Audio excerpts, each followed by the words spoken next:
Mangithathe ke elithuba ke ngibulise moyimoyele okhona phakathi kwethu ngibulise abagcotywa bakaNkulunkulu fivefold ministry ngegama lenkosi uJesu bese ngibulisa otata bonke ngibulise omama befundisi bonke ngibulise omama bonke ngibulisa abantu abasha ngibulise nabantwana egameni lenkosi Yesu cela nje athi amen wonke umuntu obulisiweyo sekutshiwo ke kubandi kwaNdlela dizalwa khona apho kwaNdlela apha eGwadana ndiwalapha kule dolophu haleluya ndakhulela khona ndasindiswa sinselwa khona phaya eGwadana malibonke igama likaYesu sendigcwelizwe lonke ke ngokuthunywa uThixo from eGwadana amen okunye ke okubalulekileyo ndathola inyweba yokuzalwa nakuThixo ngelizwi lakhe lishunyayelwa ndalamkela amen ngasho ndathola igunya loba ngumntwana kaThixo amen ngiyayithanda kakhulu ke leyo ndinethemba ke elikhulu lokuba xa usenzeka incwadi yabaseTesalonika ukuba nizobe ningekabhubhi xa inkosi uJesu isiza ihamba eziphatha zithunywa zinexilongo elikhulu elikhwaza kunene bethi qinga apha ngasempumalanga limemeze lo xilongo inethemba lokuba ndizoba kulo group ekuthiwa sawuqhilelwe emafini amen ngenxa yokukholwa kuYesu ndaqala ke ukukholwa ndisemncinci kakhulu kunoku ukuba ndibala kakuhle 20 years back amen ndalamkela izwi likaNkulunkulu lisanqabile ngoko ndahamba nalo ukuzotsho manje ndaliphatha ngendlela yokuphathwa izwi likaThixo ndamkhonza uThixo ngendlela yokukhonzwa khumbula phaya ekhaya xa ndandixela into yokuba ngenxa yokukholwa kunezinto endingasangeniyo kuzo kwabuzwa into yokuba obani bengena nje kwezi zinto kudala bakholwa bangabefundisa ezicaweni zabo ndathi bona benza ngebomu bachuze kanjalo uThixo bakhethe ukumkhonza ngendlela yokuthanda kwabo mina ngikhethe ukumkhonza uThixo ngendlela yokukhonza amen kuhleke kumnandi uma ngabana sikule nkonzo abanye abantu bayaqala ukuba khona kule nkonzo abo bantu abo siyambonga uThixo ngabo cela nje sibabethele izandla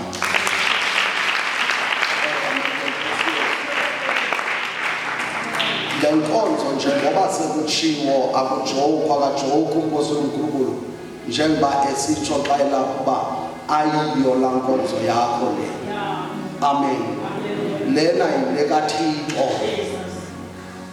amen ithi ke ngokulento lena khululeka and kule nkonzo yiba ready for ukusetyenziswa nguThixo amen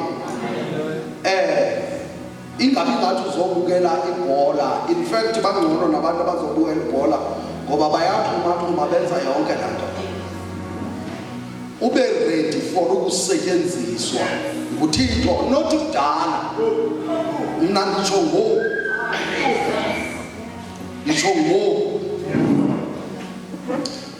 noba usindiswe kule veki pheleyo yiba ready for ukusetyenziswa nguThixo uThixo unencasa azothulula yona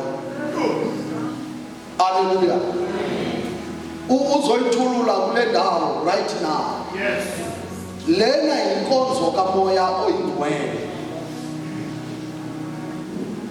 Umoya oyingcwele kuyinto enqabileyo, kuyathethwa ngayo, but inqabile yona.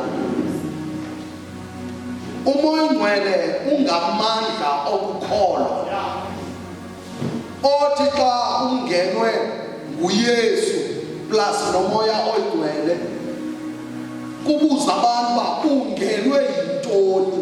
Jesus. Kubuzwe ubani utheni. Uma ngabana umamkele uYesu, abanye baphatha ungxama batolike bathi uyaphambana, uphanjaniswa zezikonzo zingenzi masini. Kanti wamkele umoya uYesu plus nomoya oyingcwele. Ukukhonza ke kuninzi, into enqabileyo nguye umoya lo. Amen. Hallelujah. uThixo ke uvuse lenkonzo ukuze abuyisele lo moya oyingcwele abuyele ebantwini, ngoba umoya oyingcwele ungumoya wabantu wokuhlala emntwini. Unamandla angummangaliso umoya oyingcwele xa engena emntwini. Akwenzeki ube normal xa ungena umoya oyingcwele. Akwenzeki ube ordinary, uba extraordinary. Awubisaba natural, uba supernatural.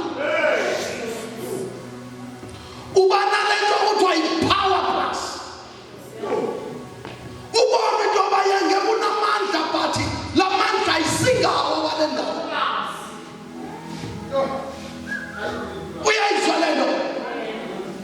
Ngoba nabakulingayo bakulinga kule level, kodwa bathi xa bezokujonga ngomso bafika ukwilevel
wathi yebo. Lathi ke okay kulungi. Wathi xa uzo-offer nimane nembuzo offer nini? Mina thi lathi aka-offer mna wena phakade. Njalo yamgqilaza le ndoda imthathele i-off. Uthi ke ngathi yathi inkukhu yomlungu. Ngelinye ilanga wathi ethandaza wathi uNgcwele ambofele emlungwini. Kanti ngela xesha kushota phayana umuntu ozophatha kumphathi. Waqonda into ukuthi namhlanje ngivuke ekuseni ngifuna udibana nalowo obambele ngimxelele ndabe inkukhu yomlungu. Bathi uyakhumbula ngenyanga ethile ngexesha elithile ngonyaka othile ndabe inkukhu. Yabuzwa uzixelela ntoni le nkukhu? Uthi ndiyakholwa. Uthi uThixo manje izozixela kodwa phuma ndoda ndinabosebenza kwesazo. Thethe ezi zinto uzithethayo. Wahamba wayosebenza wathi xa kutshayiswa kwabizwa bonke abasebenzi. Asiyimoto wathini. Yathi la ndoda ofanini wathi ngomso. Yathi okay ke njengesiqhelo nansi. Wathi yabona ngomso. Hayi ngisakhathalana nomso benixothile. Babizwa. Wathi wena mthile ngomso uzongena wathi angene ngomso. Unethemba lokuzogxola. Siyanqoba. Nathi indoda ibikade ithi inkukhu yomlungu yakhoba kuyo. Kanjalo kaNongcwele. Namhlanje mlangazelela ukuthi ngifuna wena Mongcwele. Ngifuna wena. Ngifuna wena Mongcwele.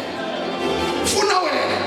Ndicela nje abantu abazonifundela nje nalapha emayikini nje bomama kungabi ngumuntu oyi-one. Ngifuna nje silifunde nje izwi sikhe sive lona ogqibe simvulele. Asebenze. Engicela ukunithatha encwadi kaHosea chapter 6.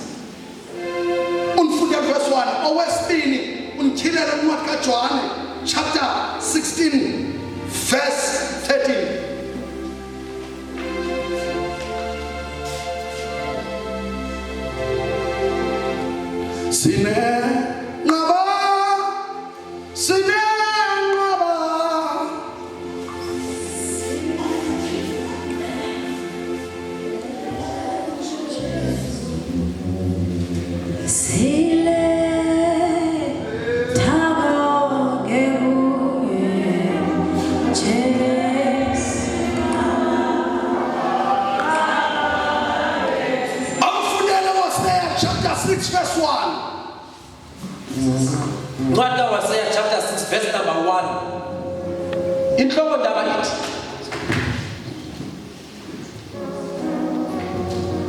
Chapter 6 verse 1.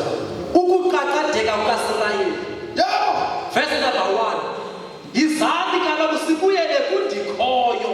Yizani ngoko sibuyele kundikhoyo. Ewe yena usidlakazile. Ewe yena usidlakazile. Kodwa usenako ubuya asinyange. Kodwa usenako ukubuya asinyange. Ngenene yena usenzakalisile. Ngenene yena usenzakalisile.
elifaneleyo, abazithobayo, ababuyayo, abehlayo, uyabaphakamisa.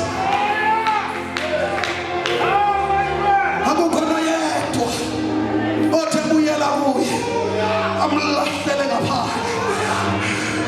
Akekho noyedwa, akekho noyedwa, akekho noyedwa. Kenzeka usibone kade uphathwe enkonzweni, yisakuye yakabantu, yisakuye, sakuye. Bayeka abantu, bayeka abantu. Uyabona khawuse kule nkonzo, yilwa nenhliziyo yakho, uthi wenhliziyo yami lalela uThixo wena.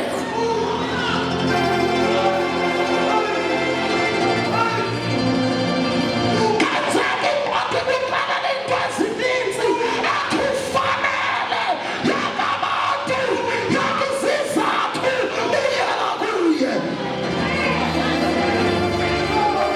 Funa wena oko waqala ungena endabeni, waphelelwa ngamandla. Haleluya. Into ungayishiyi indawo yakho, ungangabani umoya wombusi uthi buyela, buyela, buyela. Hayi, haleluya. Umoya wombusi kudala ekuhlasela umphathi wenhlabathi, uSathana uhlasela left, right and center. Uma umoya wombusi ukuhlasela, ungayishiyi indawo yakho.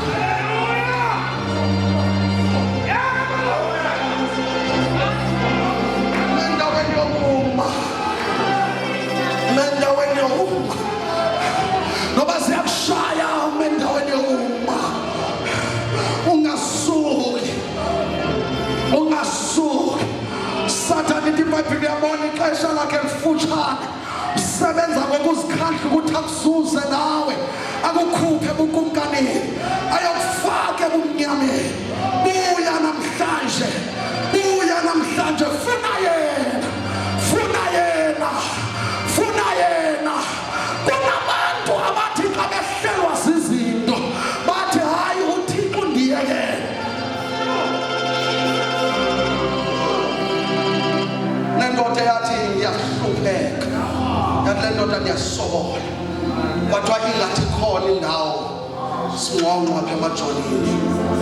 Wafika weme ngaphethanga nesifo, wathi ngizofuna umsebenzi. Yathi le ndoda ibambelele egeyithini inxiba amaqhuza. Yathi wendoda, yini libangela uba uzofuna ngolu hlobo umsebenzi? Wathi ngiyahlupheka, ngifuna ukusebenzela ifamily yami. Haleluya. Yathi le ndoda, apha sidinga amandla, unawo na amandla? Wathi yebo ndinawo. Wathi number 2, masele siqalile la ukusayina asijiki. Hagai chapter 2. Yathi masesayinile la asijiki. Yafika yasayina yaqala, yajulwa ngeboots, yajulwa ngeoverall. Wathi bayisubhako ugcwele isamente, kwathiwa sikhuphuka kule ndaba. Le ndoda eyayifithi ngeyona ndlela eyayiphethe umbhayibhayi womuntu. Yathi ubaleka awumina lesamente, noba ufike ukukhuphukeni okungakanani, press forward. Wathi ndiyohlala ngidubule emveni kwesithende, once wema uyawudubuleka for your own risk. Yathi asiye ngiyahlupheka. Yaqala yakhuphuka indaba, yanyuka indaba, yadinwa indoda, yadubula indoda, yalala phansi athi ungcono ungidubule. Yena indoda eqesha yathi ngebulisisi kodwa asisebenzi kanjalo. Lele lesifuba yamnyathela entanyeni. Yathi ungathi indlebe zodwa nokudinwe unje. I need more. Come on, I need more. Ngenze kuphelelwe ngamandla. Inkosi uJesu ikulindile. Idinga okuninzi kuwe. Hagai 2 verse 9. Ncwadi kaHagayi chapter 2 verse number 9. Nhloko ndaba ethi unewundlu entsha kandikhoyo. Verse 9. Indlu entsha yoba nesihobo esingaphezulu kunesihobo saleya indlu Aphethe ibhalwe nguwena. I need more. Yabona ngenze ukuthi wena usenawo namandla okufasta. uJesu umile uthi I need more. Ngenze ukuthi ngilimele umoya wakho ufile. Inkosi uJesu ikulindile isadinga use ngamandla. Akusize lwamuntu kule kingdom. Akwanyuselwa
naye abuyele kuwo. Ncwadi kaJohane chapter 16 verse 13.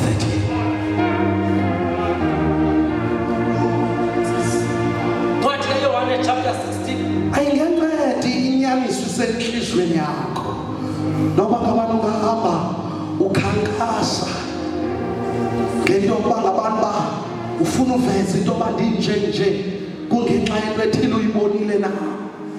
Amabandla aphelile kukujongana kulolu uthi hayi ndilinyazwe nguwe nomnye ndilinyazwe ngubani. Kuyekiwe ukujonga ekrustini. Khona umhlabelelo mawa wisile othanda nanto esandleni. Mna into endinayo inye sendondele ekrustini. Jonge emnqamlezweni noba kwenzeka. Jonge emnqamlezweni. Umoya oyingcwele akamlahli umuntu ozithobayo. Abantu abaninzi abasenawo namandla okumamela umoya oyingcwele. Abantu bathe gabu ko-WhatsApp bathetha iindaba. Moya oyingcwele.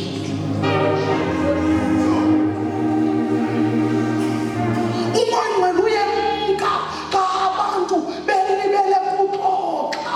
Athi umbhalo ebunintsini bamazwi kude kube khona nesono. Umuntu onganyelwe ngumoya oyingcwele uyehlukana nokuthetha kakhulu. Abantu abaninzi le nto bahlupha besebandleni ingxaki bayamfeyika kwayena moya lo oyingcwele. Abantu abaninzi bazibiza ngokusindiswa abasindiswanga. Ukuba niyandithanda igcineni imithetho yami.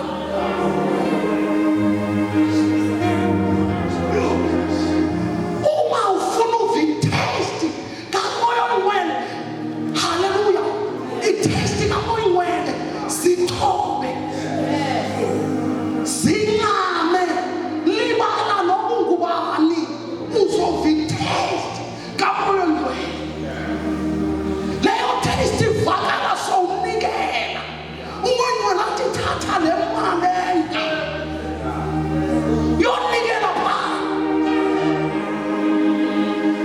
Umoya oyingcwele ukuthe athethe ucinga uba wena ngusathana kanti nguye ujonga uyamthobela na. Khumbula ngenye ikhempe ndandimthandaza entabeni abe ndidiliza idimoni elivala imali yami. Bendiphethe ndihambile kumoya iJehova ufuna imali. Ngicela ibe nintsi imali bengamaphepha ngiphi imali. Heyi ngavela uNkulunkulu wandiblessa nge-12,000. Ndaqonda yabona le mali lena zinintsi iingxaki zam mandiyothandaza entabeni. Ndaqalela umntana ndathi uJehova ungizame apho nge-12,000 asikhiphe 10 ngisayothandaza ingqondo. 12,000 phethe yamile kumoya. Kodwa ndiyokela entabeni. Ngafika entabeni ngaphobekeni ndathandaza ndaJehova ngombathise ngamandla engqondo ndizosebenzisa kahle le mali iingxaki zam zininzi. Wathi umoya oyingcwele wathi uqiniseke ndlela awutyi nesenti kule mali ityale ngayo. Nalanga ngathi bona ufikile khwaza umlilo emangenyawo ndathi ndicela uba ndithobe ndakhwaza umlilo faka umlilo tshisa amadimoni athi mandingatyi nesenti. Khalima ngamandla abangakhalima ngeva kuyabanda nabangathi umlilo ndeva kuyabanda. Masengigqiba nje ngithi Jehova ncede. Wathi qiniseka udli nesenti. Inkosi yami sengithembise nomntana omntu lapha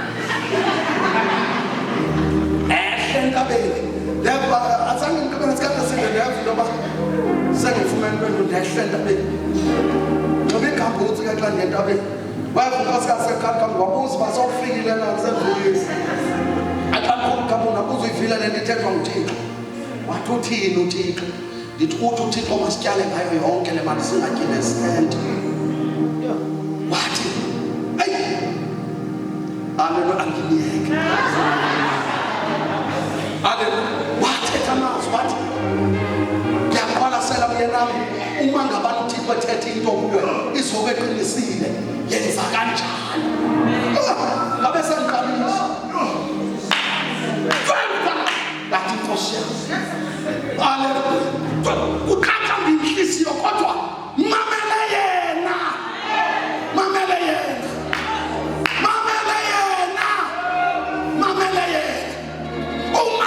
umoya kulolise umoya methetha nawe ubanyusa umnqansa kanti usenkululekweni ibe ngathi uyabo umoya kalokoki ifude baba verse 13 verse number 13 ke athe wafika yena umoya wenyaniso athe wafika umoya wantoni athe wafika sele khona size kuye la athe wafika uyakunikhokelela kuyo yonke inyaniso umoya wena kwenzeki nangephutha akulahlekisi ukukhokhelela enyanisweni umoya wena kana mistake umoya wena akakubulali umoya wena akakulahli ukhokhelela enyanisweni kunamaxesha femelini xa uthandisangena entweni ethile ngekakathiko kuthi uyalahleka yena uyakusilithishela kuyo yonke inyaniso umoya wenyaniso lo moya lona ngowenyaniso kwimimoya yonke khona kulo mhlaba kodwa lona ngowenyaniso lo moya uyathetha lo moya usikhombisa indlela akwenzeki ngalo moya athi buyele emva lo moya uvuni sibuyele kwaFaro lo moya uthi siyekana uyakhokhela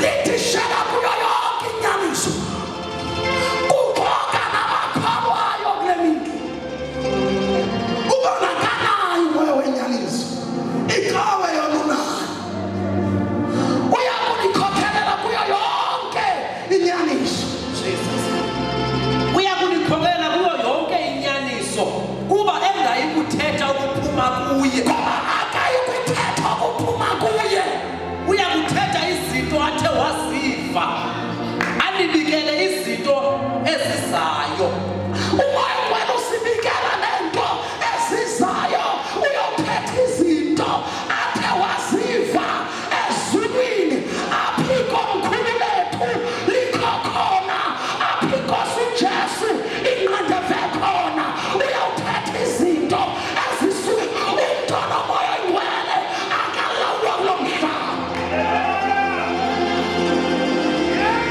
ngoba bakakulwa abantu balo mhlaba kawugcwele umoya ngekhe bakwenze nto ngoba thina silawulwa ngasendle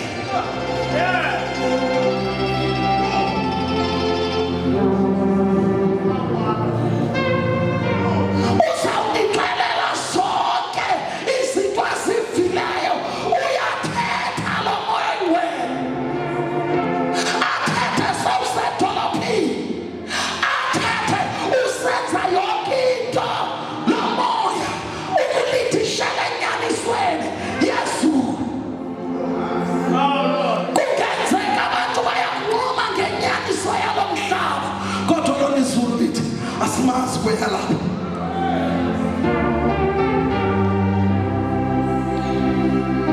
phike kumoya ingcwele buyisane nawe moya ingcwele unjengomuntu mehleli kunemizwa njengomuntu uyakhathazeka.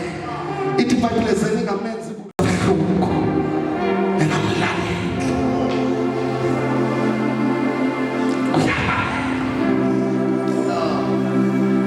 Inhliziyo yakho xa uthandaza uNomoya Oyingcwele uyayileleza. Ithi silelezele inhliziyo zenu izineke phambi koThixo. Bese sithi incwadi yamaRoma chapter 12 sinikele nemizimba yenu. Umoya Oyingcwele awusawunikwa umzimba wakho. Nezinto azithethayo uyaziqika ngoba uyazijonga ziyalungana. Haleluya kwisyllabus yasezulwini.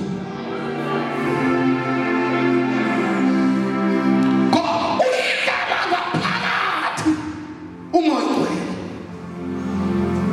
abantu uyakwazi athethe umoya Oyingcwele kuwe afuna uyonqina emntu kanti akathethanga kusecaleni kwakho. Yena uya kudizukisa, yena uya kuzukisa uba fundele baba. Yena uya kudizukisa ngokuba eyakwamkela kokwam aze anibikeleke. Yabikela. Uyabona nje bahleli kanje umoya Oyingcwele uyathetha. Uyabona nje bahleli kanje ujonga enhlizweni. Uyayibona le kufanele bindawo.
Uzakule conference ulimele. Sekule conference uyoba. Sekule conference ulahlekelwe direction. Uzakule conference uphelelwe ngamandla. Uzakule conference uphelelwe lithemba. Uyelo sefikile uyavakala. Nansi indawo engcwele. Banothi namhlanje ngiyabuyela kuye. Makabuyele kumakangibophe ngiyopha. Uzophuma esitulweni sakho uphakamisa izandla zakho uzozithoba kulo. Sendithika wena. Uphuma esitulweni sakho.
Kodwa nasekufeni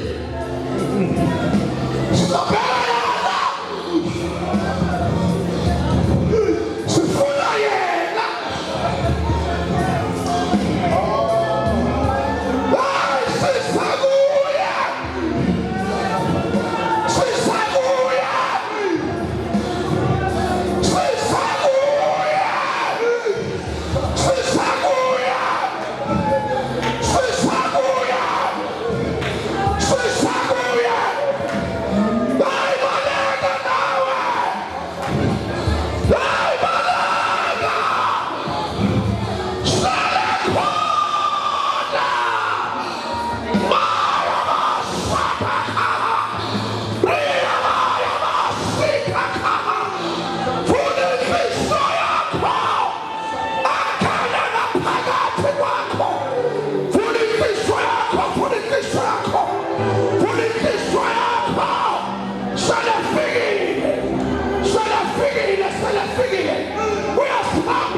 Come on.